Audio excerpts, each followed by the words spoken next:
பிரியா, எப்படி வீட்டுக்கு போவோமா இல்லனா இங்கே இருப்போமா இல்ல 2 நாள் மண்டபம் வாடகைக்கு எடுப்போமா? சார், வீட்டுக்கு போகணும்ல. வீட்லயும் ஆளுங்க தேடுவாங்கல்ல. அட, அவங்க தேடினா தேடிட்டு போறாங்க. அத நான் பாத்துக்கிறேன். நீங்க இருப்பேனா சொல்லு, இங்கே 2 நாள் இருப்போம். ஆ, அப்படிலாம் இருக்க முடியாதே. ஓ, ஹனிமூனை இங்க செலிப்ரேட் பண்ணா நல்லா இருக்காது. அப்போ வேற எங்க செலிப்ரேட் பண்ணா நீயே சொல்லு. சார், இப்பதான் நான் உங்களை நல்லாவே புரிஞ்சுக்கிட்டேன். ஐயோ, அப்ப இவ்ளோ நாள் நல்லா புரிஞ்சுக்கலையா நீ? அப்படி இல்ல, புரிஞ்சுக்கிட்டேன். இப்போ ரொம்ப நல்லா புரிஞ்சுக்கிட்டேன். அப்போ இன்னும் நல்லா புரிஞ்சுக்கணுமா இல்ல போதுமா? இது போதும். அப்போ இது போதும் என்ன? சரி, அப்போ நான் வேற எங்க டிக்கெட் புக் பண்ணலான்னு தான் யோசிக்கிறேன். எங்க போலாம் பிரியா? யோ எம்டி சாரே, முதல்ல எங்க 2 பேருக்கு ஒரு டிக்கெட் புக் பண்ணியா? டேய், என்னடா பொசுக்குன்னு மரியாதை இல்லாம யோன்னு பேசுற? யோ பின்ன என்னையா, நாங்களும் போனா போதே டீசெண்டா ஜீவா போனோடனே பின்னாடியே போயிட்டோம். போனவன் ரோட்ல விழுந்து சாவுறானா இல்லனா பைக் எடுத்துட்டு போறானான்னு பாக்க போனோம். அவன் கொஞ்சம் பெரிய மனசுக்காரன் போல, பைக் எடுத்துட்டு தான் போனான். பைக்ல போனவன் பைபாஸ்ல இருந்து சாவானான்னு தெரியல. போகும்போது நல்லா தான் போனான். ஏன்னா அவனுக்கு இன்னைக்கு ஏதாவது ஆயிட்டுனா இன்னைக்குள்ள போலீஸ் கம்ப்ளைண்ட்ல நாங்களும் வந்துருவோம்ல. டேய், அவன் என் தம்பிடா. தம்பி தம்பி தம்பி பார்த்த வயலுக்கு இப்பதான் தம்பி பாசம் வந்திருக்கு. பொண்டாட்டி எங்க நடுத்தருல நிப்பாட்டி இருக்கான். அத பத்தி கவலை கிடையாது. தம்பி தொம்பியாம. டேய், அதெல்லாம் இருக்கட்டு. கொஞ்ச நேரத்துக்கு முன்னாடி மரியாதை இல்லாம பேசுனியே, அது யாரடா? யோ உன்னதையா? டேய், நான் எம்டிடா. உனக்கு எம்டிய மரியாதை இல்லாம பேசலாமா? யோ, உனக்குலாம் என்னையா மரியாதை? 2 சின்ன பிள்ளைங்களை கூட்டு வந்து, அதுவும் ஒண்ணு தெரியாத பிள்ளைங்களை கூட்டு வந்து இவ்வளவு நாள் அது இதுன்னு ஏதோ பிசிக்கல் டச் நடத்தினா நாங்க பாத்துட்டு சும்மா இருந்தோம். ஆனா இப்ப என்னன்னா ஹனிமூன் போற அளவுக்கு பேசிட்டு இருக்கிய. எங்க பிஞ்சு மனசு என்ன வருது? தாங்குமா? எங்க மனசு தாங்குமா? நீங்களே சொல்லுங்க. நானாவது பேசுறேன். ஆகாசர் வாயடிச்சு போய் நிக்காரு. டேய், என்னோட சாப்டர் முடிஞ்சிருச்சுலடா. நான் அப்போ அடுத்த கட்ட அப்படித்தானே போனோம். அதுல போக கூடாது. ஏன் ஃப்ரெண்டுங்க நாங்க நட்டாத்துல தானே நிக்கிறோம். எங்களை கூட்டு கொண்டு தரையில விட்டுட்டு போடும்போது 4 டிக்கெட் கூட போடுங்க, எல்லாரும் சேர்ந்து போவோம். அதை விட்டுட்டு டிக்கெட் போட்ட எந்த பிளைட்லயும் கால வைக்க மாட்டேன், எந்த ட்ரெயின்லயும் கால வைக்க மாட்டேன். டேய், அப்ப எங்க ரூமு? அதுக்கு வாய்ப்பே கிடையாது. மொட்டை மாடியில இருந்து அனௌன்ஸ் பண்ணி கத்துவேன், மித்ரன் சாரோட ஃபர்ஸ்ட் நைட் இன்னைக்கு. டேய், இருந்தாலும் இப்படி பழி வாங்குறீங்களடா. இதை விட நாங்க மோசமாவே பழி வாங்குவோம். இதுக்கு ஒரு முடிவு சொல்லுங்க. முதல்ல எங்களை கூட்டு போய் தர சேர்த்து விடுவீங்களா விட மாட்டீங்களா?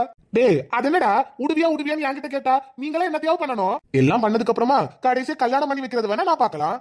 அதை விட்டுட்டு நீ என்ன பேக்கரியா சுத்துற, அவன் என்ன தெரு தெருவா சுத்துறான். அப்படி இருக்கும்போது உங்களை எங்கடா நான் ஜோடியா கொண்டு விட்டுட்டு வர, தனித்தனியா விட்டுட்டு வர வாங்க. ஆமா ஆமா, அப்படி தனியா கூட்டு போய் விட்டுட்டு வருவான். இவரு அப்படியே எல்லாம் தெரிஞ்சுதானே இருந்தாரு. ஏதோ இவனுக்கு எல்லாம் போய் தானா அமைஞ்ச மாதிரி. நாங்க பிரியாவை பாக்குறதுக்காக அப்பப்ப சின்ன சின்ன உதவி எல்லாம் பண்ணிட்டு இருந்தோம். நாய்க்கு கூடவே நின்னு சொம்பு தூக்குனதுக்கு நாய் பேசுற பியாச்ச பத்தியா? டேய், அதுக்குன்னு நீங்க சொல்ற மாதிரி எல்லாத்தையும் நான் பண்ண முடியாதுடா. நாங்க அப்படிதான் இருப்போம். நீ தான் எல்லாத்தையும் பண்ணணும். அட பாவிகளா. டேய், அந்த கம்பெனியோட எம்டிடா நானு. நீ அந்த கம்பெனியோட எம்டினா நாங்க என்ன பண்றதா? எங்க பொண்டாட்டிக்கு அங்க வந்து வேலைக்கு சேர்ந்ததுக்கு. அப்போ அதுதான் வாழ்க்கைன்னு முடிவே பண்ணிட்டீங்களாடா? யோ, முடிவே பண்ணாம அவர் பொண்டாட்டின்னு சொன்னாரோ? மிஸ்டர் மித்ரன், இதுக்கு மேல அசிங்கமா பேச மாட்டோம் பாத்துக்காங்க. பிரியா, என்ன பண்ணலாம்? இவனுங்க என்னன்னா இப்படி பேசுறானுங்க. அதான் சார், எனக்கும் தெரியல. ஸ்வேதாலாம் கல்யாணமே பண்ணிக்க கூடாதுன்னு முடிவுல இருக்கா. ஏது கல்யாணம் பண்ணிக்க கூடாதுன்னு முடிவுல இருக்காளா? ஆகாஷ் சார், இது நம்ம லிஸ்ட்லயே இல்லையே. அதானே, எனக்கே தெரியலடா. ஆமா பிரியா, ஸ்வேதா எதுக்கு கல்யாணம் பண்ணிக்க கூடாதுன்னு முடிவுல இருக்கா? அது பக்கத்து வீட்ல ஒரு அக்கா கல்யாணம் பண்ணாங்களா. கொஞ்ச நாள்ல அந்த கொடுமை பண்ணதுல அந்த அக்கா தூக்கு போட்டு செத்து போயிட்டாங்களா. அந்த சம்பவம் நடந்ததுல இருந்து அவ கல்யாணம் பண்ணிக்க மாட்டேன்னு சொல்லிட்டு தெரியறா. அது அந்த அக்காவோட கதை. இவளை யாராவது கல்யாணம் பண்ணா இவளை கட்டினவன் தான் தூக்கு போட்டு சாவணும். அதெல்லாம் இவ சாவ மாட்டா. அதனால என்ன தைரியமா கல்யாணம் பண்ணிக்கலாம். ஆகாஷனா, நீங்க அமைதியா தானே இருந்தீங்க. இப்ப என்னன்னா வினோதன மாதிரி பேசுறீங்க. பின்ன இவெல்லாம் அடுத்தடுத்து போகும்போது எங்க மனசும் மாறுதுலமா. இருந்தாலும் அவ இந்த முடிவுல இருக்கும்போது எப்படி உங்களுக்கு கல்யாணம் பண்ணி வைக்கிறது? அதெல்லாம் எங்களுக்கு தெரியாது. புருஷனும் பொண்டாட்டியும் சேர்ந்து கூட 2 நாள் வேணும்னாலும் இந்த மண்டபத்தை வாடகைக்கு எடுத்துக்கோங்க. வாடகைக்கு எடுத்து நல்லா உட்கார்ந்து யோசிச்சுட்டு வாங்க, இவங்களுக்கு எப்படி கல்யாணம் பண்ணி வைக்கலான்னு. எங்களுக்கு கல்யாணம் பண்ணி வைக்காம அடுத்த கட்டம் ஹனிமூன் எதையாவது பத்தி யோசிச்ச அவ்வளவுதான் பாத்துக்க. இது என்னங்கடா புது பிரச்சனை? ஒரு மனுஷன் இப்பதான் வாழனான்னு நினைச்சான், அதுக்குள்ள குண்டெல்லாம் தூக்கி போட்டான்ல.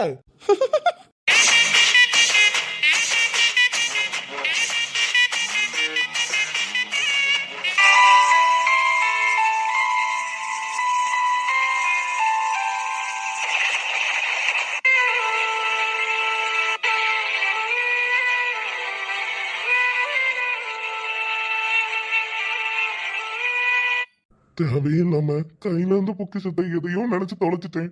பிரியாவுக்கு ஈடா யாருமே வர முடியாது. என் உள் மனசு அப்பவே சொல்லுச்சு, ஜீவா பிரியா தப்பு பண்ணிருக்க மாட்டானே, தேடு ஜீவா தேடு ஜீவான்னு. நான் அப்பவே தேடி இருக்கணும். ஆனா ஏதோ ஒரு விஷயம் அவளை தேட விடாம தடுத்துருச்சு. இப்ப என் பிரியா எனக்கு வேணும்னு நினைச்சாலும் அவன் எனக்கு எட்டாவது தூரத்துல இருக்கா. ஏன் நான் நினைச்சு பார்க்க கூட முடியாத தூரத்துல இருக்கா. என் பிரியாவுக்கு இப்போ கல்யாணமே ஆகாம இருந்தாலும் நான் அவளை ஏத்துக்கணும்னு நினைச்சாலும் அது பாவம் தான். அந்த அளவுக்கு பெரிய பொய்ய பிரியா சுமந்துட்டு இருக்கா. ஒரு பொண்ணு எந்த விஷயத்துல பாதிக்கப்படக்கூடாதோ அந்த விஷயத்துல அவ பாதிக்கப்பட்டிருக்கா. இப்படி ஒரு பாவத்தை யாருக்குமே செய்யக்கூடாது. ஆனா நான் லவ் பண்ண பொண்ணு என்ன நம்பி வந்த பொண்ணுக்கு நான் பண்ணிட்டேனே, நான் எவ்வளவு பெரிய பாவியா இருப்பேன். எங்க அண்ணன் மட்டும் அந்த நேரத்துல பிரியாவை ஏத்துக்கலன்னா பிரியாவோட நிலைமை என்ன இருக்கும்? ஒரு பொண்ணோட சாவுக்கு கூட நான் தான் காரணமா இருந்திருப்பேன். அந்த அளவுக்கு ஒரு அடி முட்டாள்தனமான பைத்தியக்காரனா இருந்திருக்கேனே. நான் எப்படி இந்த தப்பு பண்ணேன்? எப்படி இந்த தப்பு பண்ணேன்? ஜீவா எப்படி இந்த தப்பு பண்ண? எப்படி நான் இந்த தப்பு பண்ணேன்? பிரியாவோட கேரக்டரை பத்தி எனக்கு நல்லாவே தெரியும். பிரியா மாதிரியான ஒரு பொண்ணை தேடினா கூட கிடைக்க மாட்டா. அப்படிப்பட்டவளை இப்படி வாழ்க்கையில இருந்து இழந்துட்டே ஜீவா.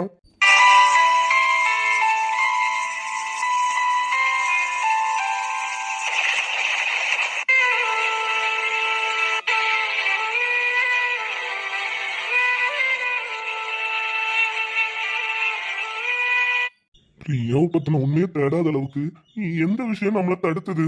மித்ரா நானே பிரியாவை பத்தி யோசிச்சிருக்கான். ஆனா 6 வருஷமா என் கூட இருந்தவளை பத்தி நான் எப்படி யோசிக்காம விட்டேன்? ஜீவா அவளை நம்பாத ஜீவா, உனக்கு துரோகம் பண்ணிட்டா. அவளை நீ நம்பவே நம்பாத. உன்னை காதலிச்சிட்டு உனக்கே துரோகம் பண்ணிட்டா ஜீவா, அவளை நம்பாத ஜீவா. சிவானி பிரியாவை நம்பாதன்னு சொன்னா, ஆனா சிவானிக்கு பிரியா எந்த ஒரு துரோகமும் பண்ணது கிடையாது. கூட பிறந்த அக்காவை ஏன் இந்த அளவுக்கு நான் நம்ப கூடாதுங்கிற மாதிரி நம்ம கிட்ட பண்ணா? பிரியா என்னை விட்டு போனதுக்கு அப்புறமா ஆறுதலா இருந்தா கூட பரவாயில்ல, பிரியாவோட இடத்துக்கு அவ ஏன் வரணும்னு நினைச்சா? அண்ணனும் உண்மையை சொன்ன ஃபுட்டேஜை காட்டும் போது அந்த பொண்ணை மட்டும் பிளர் பண்ணி காமிச்சான். ஏன் அந்த பொண்ணை மட்டும் பிளர் பண்ணி காமிச்சான்? அப்போ அந்த பழி வாங்கின பொண்ணு யாரு? என்னதான் அண்ணன் பிளர் பண்ணி இருந்தாலும் பழி வாங்கினது ஒரு பொண்ணு தான் நமக்கு நல்லாவே தெரிஞ்சுது. அந்த பொண்ணோட வாய்ஸும் எங்கேயோ கேட்ட மாதிரியும் இருக்கு. ஜீவா எல்லா விஷயத்திலயும் சந்தேகப்பட்டு வாழ்க்கையே ஒண்ணும் இல்லாம போயிருச்சு. இந்த விஷயத்திலயும் அவசரப்பட்டு சந்தேகப்படாத. இருந்தாலும் எல்லா பக்கமும் இடிக்குது. சிவானி எதுக்கு பிரியாவை நம்ப கூடாதுன்னு சொன்னா? பிரியாவோட இடத்துக்கு சிவானி ஏன் வந்தா? பிரியா வாழ்க்கையை விட்டு போனதுக்கு அப்புறமா சிவானி நம்ம கூட இருந்திருக்கா. அவ துரோகம் பண்ணான்னு சொன்னாலே தவிர நம்ம கூட வாழணும் மட்டும் அவ யோசிக்கவே இல்லையே. ஏன் இன்னுமே சிவானி பிரியாவை பழி வாங்குறதுக்கு தான் யோசிக்கிறா? இதெல்லாம் பார்க்கும்போது சிவானிக்கும் பிரியாவுக்கும் என்ன பிரச்சனை? அப்போ இந்த விஷயத்துல சிவானி தான் பண்ணிருப்பாளோ? என்னதான் இருந்தாலும் சிவானி எப்படி இதை பண்ணுவா? அவ அக்காவோட லைஃப் தானே. நம்ம கூட இருந்த வரைக்கும் அவ அக்கான்னு யோசிச்சது கூட கிடையாது. அப்படியே அக்கா வாழ்க்கை தான் அவளுக்கு வேணும்னாலும் இப்படி ஒரு பழிய போட்டு 2 பேரும் பிரிக்கணும்னு தேவையில்லைல்ல. அப்போ சிவானி நான் முக்கியம்னு என்ன லவ் பண்ணலையா? அவ அக்கா வாழ்க்கை நல்லா இருக்க கூடாதுன்னா எல்லா விஷயங்களையும் பண்ணாளா? மித்ரன் அண்ணனும் என் வாழ்க்கைய பத்தி நான் விசாரிச்சுட்டேன், உன் வாழ்க்கைய பத்தி நீ கண்டுபிடிக்கணும் அப்படின்னு சொல்றான். அப்போ அந்த வீடியோவை பிளர் பண்ணதுக்கும் சொன்னதுக்கும் சிவானிக்கும் ஏதோ சம்மந்தம் இருக்குதானே? பிரியா நம்ம ஆள் மனசுல அவ்வளவு தூரம் இருந்திருக்கா. அவளை 6 வருஷம் அவ்வளவு தூரம் லவ் பண்ணிருக்கோம். அவளை தப்பா கூட ஒரு பார்வை நான் இன்னைக்கு வரைக்கும் பார்த்தது இல்ல. ஏன் பிரியாவை நம்ம தொட்டு பேசுனது கூட கிடையாது. ஆனா சிவானி நம்மளையும் மீறி ஒரு தப்பு பண்ணிட்டோம்னு சொல்றா. அந்த தப்பால நான் கன்சீவா இருக்கணும்னு சொல்றா. அதையும் என்னால ஏத்துக்கவே முடியல. ஏன்னா மனசறிஞ்சு நான் மனசால கூட பிரியாவுக்கு துரோகம் பண்ணதே கிடையாது. அப்படிதான் நான் பிரியாவை லவ் பண்ணேன். பிரியாவும் என்ன அப்படிதான் லவ் பண்ணா. சிவானி அப்போ அப்படித்தானே பாத்திருப்பேன்.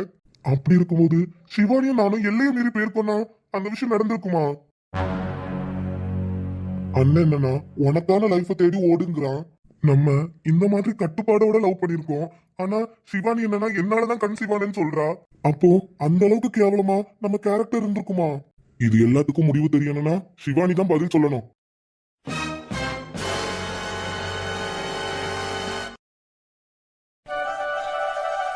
இப்ப என்ன நடந்துச்சுன்னு இதுங்க 2 ஜோடி போட்டு ஒரே கலர்ல போயிட்டு வருதுங்க. நீ தான் இருக்க சட்டையை தோச்சு போட மாட்ட, அதுங்க எங்கேயாவது போயிட்டு வருது. உனக்கு ஏன் வயிறு எரியுது? ஏய் வர நீ இப்பெல்லாம் ஓவரா பேசிட்டு இருக்கல. நீ இப்பதான் வாயை வீட்டுல திறக்க ஆரம்பிச்சிருக்க. நான் உனக்கு பதிலடி கொடுக்க ஆரம்பிச்சிருக்கேன். டேய் அண்ணா, என்னடா இன்னைக்கு பாக்குறதுக்கு அழகா இருக்க போலயே? நான் அழகா இருக்கேனா? அப்போ நான் அழகா இருக்கிறது ஒரு சில பேருக்கு வயிறு எரியுது போலயே. பெரிய சித்தப்பு, அதெல்லாம் பார்த்தா புது துணியே போட முடியாது. நீ நல்ல புது துணி போடு சித்தப்பு. யார் கேப்பா? யாரா இருந்தாலும் நான் பாத்துக்கிறேன். பாரு, நான் பெத்தது கூட எனக்கு சரி பண்ணுது. கட்டினதும் சரியில்லை, பெத்ததும் சரியில்லை, கூட பிறந்ததும் சரியில்லை. எதுக்கு இந்த வீட்டுல இருக்கேன் நானு? ஒரு சப்போர்ட்டும் இல்ல. எப்பா அதான் அப்பட்டமா தெரியுதுல, எந்திரிச்சு உள்ள போயாப்பா. ஏய் குட்டி, போனா போதே சின்ன பிள்ளைன்னு பாக்குறேன். சின்ன பிள்ளைக்கு தகுந்த மாதிரி சின்ன பேச்ச பேசுன. சரிப்பா, இருந்தாலும் சின்ன பிள்ளைங்க இருக்காங்கனே, நீங்களும் கொஞ்சம் பார்த்து பேசுங்க என்ன. ஏன்னா என் முன்னாடி நீங்க இப்படி பேசுனீங்கன்னா நானும் அப்படிதான் பேசுவேன். எல்லாம் இதுங்களாலதான். சின்ன பிள்ளை முன்னாடி அசிங்கப்படுறேன்ல, இன்னும் எத்தனை நாளைக்கு தான் ஆடுதுங்க ஆட்டோன்னு பாக்குறேன். அண்ணா யார் கூப்பிடுறான்? அட உங்களை தான் அண்ணா. டேய், என்னையா கூப்பிடுற? ஆமாண்ண, உங்களை தான். கூட பிறந்த அவ உங்களை மரியாதை இல்லாம கூப்பிடுறான். அதை நினைக்கும் போது எனக்கு மனசு கஷ்டமா தான் இருக்கு. ஏன் சின்ன பிள்ளை குட்டியே உங்களை மரியாதை இல்லாம தான் பேசுறா, அதை நினைக்கும் போது கூட கொஞ்சம் கஷ்டமா இருக்கு. இருந்தாலும் நான் இன்னைக்கு சந்தோஷமா இருக்கேன். அதனாலதான் போனா போதுன்னு உன்னை இன்னைக்கு அண்ணன்னு கூப்பிட்டேன். ஆமா குழந்தனாரே, இது லிஸ்ட்லயே இல்லையே. இனிமேல் அப்பப்ப லிஸ்ட்ல இருக்கும் நீ. ஏன்னா எங்க அண்ணனும் பாவம்ல, அவனும் திருந்தணும்ல.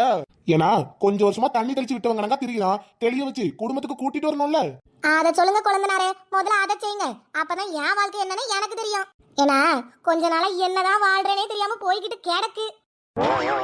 சரி நீ யாருக்காக இல்லாட்டினாலும் உங்களுக்காகவாவது திருத்தி கொண்டாரு. அது சரி. ஆமா குழந்தனாரே, எங்க போயிட்டு வரீங்க ரெண்டு பேரும்? பாக்குறதுக்கு சூப்பரா இருக்கீங்க. அதுவா நீ என் பொண்டாட்டி லவ் பண்ணணும்னு சொன்னான். அதனால லவ்வை எப்படி சொல்லலாம்னு யோசிச்சு ஒரு மண்டபத்தை வாடகைக்கு பிடிச்சி அதுல டெக்கரேஷனை போட்டு போய் லவ்வ சொல்லிட்டு வாரேன் நீ. மித்ரன் சார் அமைதியா இருங்க. ஏன் குழந்தனாரே, ஒரு மண்டபம் புக் பண்ணியா லவ் யூ சொன்னீங்க? மொட்டை மாடியில நின்னு சொல்லிருக்க கூடாது.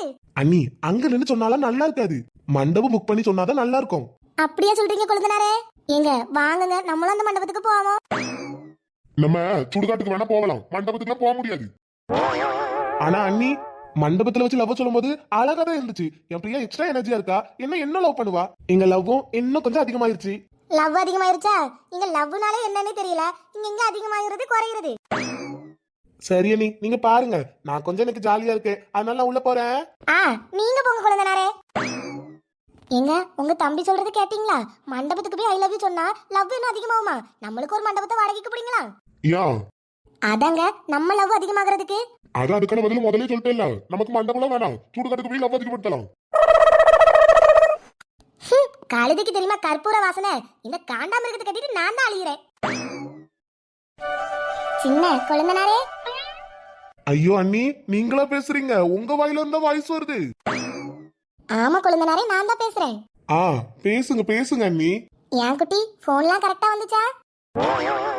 இது போன்லாம் வந்துச்சாவா? சித்தி, அது என்ன இன்னைக்கு வரல? நான் பக்கத்துலயே தானே இருக்கேன்.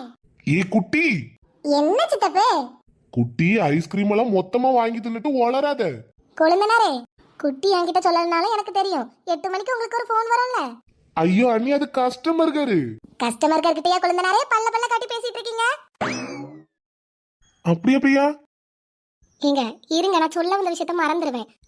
குழந்தனாரே, இப்போ உங்க அண்ணன் ஒரு மண்டபம் புக் பண்ணார்ல, அந்த மண்டபமும் நல்லா இருந்துச்சு. அதுக்கு பக்கத்து மண்டபமும் நல்லா இருந்துச்சு. அதனால முன்னாடியே புக் பண்ணி வச்சுக்கோங்க எந்த மண்டபம்னு. ப்ரோபோஸ் பண்ணிட்டு தாலி கட்டி ஏதாவது கூட்டி வந்துறாதீங்க. சொன்னீங்கன்னா நாங்க எல்லாரும் பண்ணி வச்சிருவோம். ஆமா சித்தப்பு, சித்தி சொல்ற மாதிரி வீட்ல சொல்லிரு. அழகா கல்யாணம் பண்ணி வச்சிருவோம், நல்லா இருக்கும்.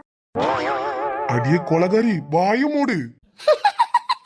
அப்போ உண்மைதான குழந்தனாரே குட்டி சொல்றத வச்சு பார்த்தா? ஐயோ அண்ணி, அப்ப நீங்க குத்து மதிப்பாதான் கேட்டீங்களா? ஆமா குழந்தனாரே, நான் குத்து மதிப்பாதான் கேட்டேன். நீங்க போன் பேசுறதெல்லாம் தெரியும், ஆனா குட்டி கோரஸ் பாடுறது பார்த்தா கன்ஃபர்மேஷன் இன்ஃபர்மேஷன்லாம் ஒண்ணு போலயே. டேய் பாவி பயல, இவன் கல்யாணம் இத்து போன கல்யாணம் பண்ணி வச்சதோட சரி. அதுக்கப்புறமா நம்ம வீட்டுல ஒரு நல்லது கெட்டது இன்னும் நடக்கலடா. உன் கல்யாணத்தையாவது சீரு சிறப்பமா பண்ணலாம்னு யோசிச்சுட்டு இருக்கோம். லவ் பண்றதா இருந்தா வாயை திறந்து சொல்லுடா, உன்னை எதுக்குலாம் எதுவும் பண்ண மாட்டோம். கல்யாணத்தை சிறப்பா பண்ணி தொலைவோம். குடும்பமாடா இதெல்லாம். ஒருத்தன் என்னன்னா கொலகார பயலா இருக்கான், ஒருத்தன் என்னன்னா குடும்பத்துல கும்மி அடிச்சிட்டு இருக்கான். பத்தாத குறைக்கு கும்மி அடிக்க என்னையும் கூட்டணி சேர்க்கிறானுங்க. நீங்கெல்லாம் படுற அவஸ்தைய பார்த்தா எனக்கு கல்யாணமே வேணான்னு இருக்கு. சித்தப்பே, இருந்தாலும் இப்படி ஒரு அண்ட புழுக ஆகாச புழுக ஆகாது. கல்யாணமே வேண்டான்னுதா ஒரு மணி நேரமா போன் பேசுறியா சித்தப்பே? ரைட்டு, இன்னைக்கு நமக்கு நேரம் சரியில்லை. நான் கிளம்புறேன்டா சாமி. டே மித்ரன், எங்கடா போயிட்டு வரீங்க? அத்தை, அது ஒரு லவ் ப்ரொபோசல் சீனான்ட்ட. ஐயோ, நான் கிடையாதுப்பா. சித்தப்பே நில்லுங்க. முடியாது குட்டி, வச்சு கும்மி அடிச்சு விட்டுவாங்க போல குடும்பத்துல. ஆமாடி, ஆபீஸ்னு ஒண்ணு போறீல, அங்கல சம்பளம் கிம்பளம் ஏதாவது வாங்குறீல எப்படி? ஒன்னத்தையும் வீட்டுக்கும் தந்த மாதிரி இல்ல, கையில வச்சு சேர்த்து வச்ச மாதிரியே இல்ல. என்னதாண்டே பண்றீங்க அந்த சம்பளத்தை வச்சு? அத வாங்குற காசுல கரெக்ட்டா சிப்ஸ் வாங்கி சாப்பிடல பாட்டி, அதுக்கு தான சம்பாதிக்கிறேன். எடி, என்ன கூறு கிட்டவளாச்சும் சொல்லுவாளாட்டி, சிப்ஸ் வாங்குறதுக்காக சம்பாதிக்கிறேனே? பைத்தியக்காரியோலா. ஆமா பாட்டி, நீங்க சொல்றது சரிதான். ஆனா இனிமே சிப்ஸ் வாங்குறதுக்கு செலவாகாது. அதுக்கு தான் ஒரு அடிமை சிக்கி இருக்கானே. அடிமையா? என்னடி சொல்ற? அது வந்து பாட்டி, ஒருத்தன் லவ் பண்றேன்னு பின்னாடியே சுத்துறான். எது லவ்வா? என்ன தைரியம் தான் நீங்க என்கிட்டே வந்து லவ்னு சொல்லுவீங்க? எடி, ஏற்கனவே ஒருத்தி ஓடி போடுறதுக்கு ஆக்கி போடுறதுக்காக கூட வந்தேன். நீங்க எவ்வளவாவது ஓடி போய் உங்க அப்பா ஆத்தா கிட்ட என்ன மாட்டி விட்டாதுங்கடி, என்ன கொண்டு போடுவாள்வ. பாட்டி, அப்பனா ஓடி போட எனக்கு பேக்ல பேக் பண்ணி தர மாட்டியா? ஏய், ஓடி போற நாய் நீ, உனக்கு எதுக்கு நான் பேக் பண்ணி தரணும்? எந்தாலியா ஓடி போய் சாவு. என்னைக்கு ஓடி போறேன்னு சொல்லு, அன்னைக்கு நான் ஊருக்கு போயிடுறேன். ஏன்னா நான் ஊருக்கு போற அன்னைக்கு ஓடி போனாதான் எனக்கு அதுக்கு சம்பந்தம் இல்லாம இருக்கும். பாட்டி, அப்படி சொல்லக்கூடாது. உன்கிட்ட ஆசீர்வாதம் வாங்கிட்டு தான் நான் ஓடியே போறேன். பாதகத்தி, உன் ஆசீர்வாதத்துல என் இடிகளை போட்டு இடிக்க. ஏ சேட்டா, இவ என்னடி சொல்ற? எங்க கிடந்த மாரியாத்தா என் வீட்ல வந்து ஈராத்தான்னு சொன்ன மாதிரி இவள வீட்ல கொண்டு வச்சிட்டு எப்போ ஓடி போனான்னு தெரியாம பக்கு பக்கத்துல இருக்க வேண்டியது இருக்கு. ஐயோ பாட்டி, நீ என்ன சின்ன பிள்ளை மாதிரியே இருக்கீங்க. எனக்காவது நான் யார் கூட ஓடி போவேன்னு தெரியும். ஆனா உன் பேத்திக்கு அந்த கண்ணாடிகார ஓடி வர வைப்பானா இல்ல தூக்கிட்டு போவான்னு தெரியல. அதனால உன் பேத்தி கதை தெரியாம பேசாத. ஐயோ, எனக்கு ஒரு பக்கமா நெஞ்சு வலியே வந்துரும் போலயே. பகவானே, இவ என்னன்னா நான் ஓடி போவேன்னு சொல்றா, அவ என்னன்னா எவனோ வந்து தூக்கிட்டு போவான்னு சொல்றா. ஏ கிழவி, அவ ஒரு பைத்தியக்காரி. அவ சொல்றா நீ நெஞ்ச பிடிச்சிட்டு இருக்க, அந்த ஒரேடியா போய் சேர்ந்துறாத. இல்லடி, இவ என்ன நிலமா வளரியால. ஏ கிழவி, அப்படி அந்த கண்ணாடிக்கார என்ன தூக்கிட்டு போனா நான் என்ன குழந்தை அவன் பின்னாடியே போறதுக்கு? எது நீ போறியோ போவலையோ, எப்படி அந்த கண்ணாடிக்கார தூக்கிட்டு போயிடுவான்? நீ ஒண்ணு கவலைப்படாத சைதா. போச்சு போச்சு, மொத்தமா போச்சு. ஏ பாட்டி, நான் திரும்பவும் சொல்றேன், அவ பைத்திய மாதிரி வளரிட்டு இருக்கா. நீ இப்ப எங்க கிளம்பி போற? இத கேட்டு நான் எங்க போவேன்? பக்கத்து தெரு வரைக்கும் தான் போகணும். பக்கத்து தெருவுல வர புதுசா ஒரு சாமியார் வந்திருக்கதா சொன்னவ. அவர்கிட்ட போய் ஒரு மந்திரிச்சு கயிறை வாங்கி கொண்டு இவ்வளவு கையில கெட்டணும். ஓடி போகும்போது பல்வ. ஐயோ கடவுளே, என்ன பண்றதுன்னு தெரியலையே. ஏ பாட்டி, நான் ஓடி போக மாட்டேன் பாட்டி.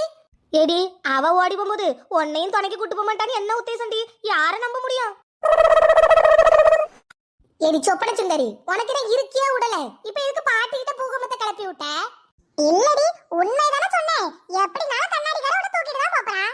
வாயை உடைச்சிரும் பாத்துக்க. இந்த பாரு, சொல்லி வாய முடியல, அதுக்குள்ள கண்ணாடிக்கார ஃபோன் பண்ணிட்டான் பாரு. எடி, அந்த போன் எடுத்து என்கிட்ட கொடு. ஹலோ. சொல்லுங்க கண்ணாடி போட்ட சாரே. என்ன, ஸ்வேதாக்கு கால் பண்ணிருக்கீங்க? ஆமா, நான் தான் ஸ்வேதாக்கு கால் பண்ணேன்னு உனக்கு எப்படி தெரியும்? அதான் உங்க நம்பர் அவ இன்சன் சேவ் பண்ணி வச்சிருக்காளே, அவளுக்கு இருக்கிற ஒரே இன்சன் நீங்க மட்டும்தான். அதனால நீங்களா தான் இருக்கும்னு எடுத்து ஃபோன் பேசினேன். அது சரி. ஏம்மா, என்னைக்காவது உனக்கும் வினோத்துக்கும் நடுவுல நான் வந்திருக்கேனா? அப்படி இருக்கும்போது நான் ஸ்வேதாட்ட பேசுறதுக்காக கால் பண்ணேன். நீ எதுக்கு நடுவுல வர? லாஜிக் கரெக்ட் தான். இருந்தாலும் கண்ணாடி போட்ட சாரே, உங்ககிட்ட ஒன்னு சொல்லணும்னே. என்ன சொல்லி தோல? புலி சட்டைக்கு ஃபோன் போட்டு சொப்பன சுந்தரி என்கிட்ட ஃபோன் போட்டு சொல்லல. இருந்தாலும் நீயா ஃபோன் போட்டு அவகிட்ட என்ன பண்றான்னு கேளுன்னு சொல்லுங்களா. அவனா கால் பண்ற மாதிரி பண்ணட்டும், நான் அவகிட்ட பேசுறேன். இது மானங்கிட்ட பொழப்பு. இந்த வேலையெல்லாம் என்னால பண்ண முடியாது. ஐயோ, கண்ணாடி போட்ட சாரே, அப்ப என்னாலயும் சேத்தகிட்ட ஃபோன் கொடுக்க முடியாது. கடவுளே, பிளாக்மெயில பண்றா. ஏமா சொப்பன சுந்தரி, இந்த மாதிரிலாம் பண்ண முடியாது. இருந்தாலும் நான் ஒரு ஐடியா தரேன், பண்றியா? சொல்லுங்க சொல்லுங்க, என்ன ஐடியாவா இருந்தாலும் நான் அவனுக்கு ஃபோன் பண்ண கூடாது, அவன் அத எனக்கு ஃபோன் பண்ணனும். அது சரிதான். சரி, நான் சொல்றது கேளு. உன் போனை எடுத்து அவன் நம்பருக்கு ட்ரிங்குன்னு ஒரு இது கொடுத்துட்டு நிப்பாட்டிரு. உடனே அந்த நாய் போன் அட்டன் பண்ணி பேசுறதுக்கு வாய்ப்பு இருக்கு. அப்படி அவன் அட்டன் பண்ணிட்டானா நீ உடனே கட் பண்ணிரு. அதுக்கப்புறமா அந்த எரும மாடு 2 தடவை போன் அடிக்கும். அப்பெல்லாம் நீ எடுக்காத.